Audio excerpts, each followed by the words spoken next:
نہیں اوورسیز پاکستانیوں نے ہم سے پچھلے 2-3 مہینوں سے رابطے میں تھے کہ ہم سپریم کورٹ میں جائیں. یہ ووٹ ان کا بنیادی حق ہے جس کو کہ موجودہ امپورٹڈ حکومت نے ڈیلیئنگ ٹیکٹس میں اس میں رکاوٹیں ڈالی ہیں اور اسے ڈیلے کر رہے ہیں. اور بیرسٹر سرجیل سواتی صاحب نے پاناما میں بھی میرا کیس لڑا تھا اور اسی کیس پہ فیصلہ آیا تھا.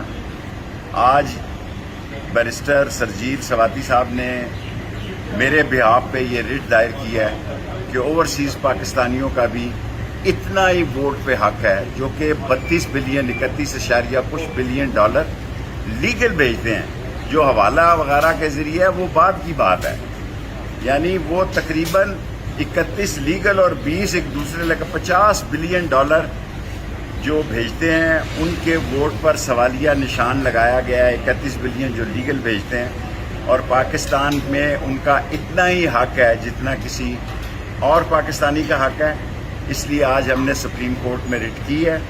ہم نیب میں بھی ریٹ کرنے لگے تھے کہ بھائی ایک وقت آتا ہے کہ 100 موٹو لیا جاتا ہے اور ایک وقت آتا ہے کہ نیب میں ایسے قانون بنائے جاتے ہیں کہ جو مرضی تھیلا بھر کے سر عام امیگریشن سے ڈالروں کا لے جائے کوئی پوچھنے والا نہیں ہے.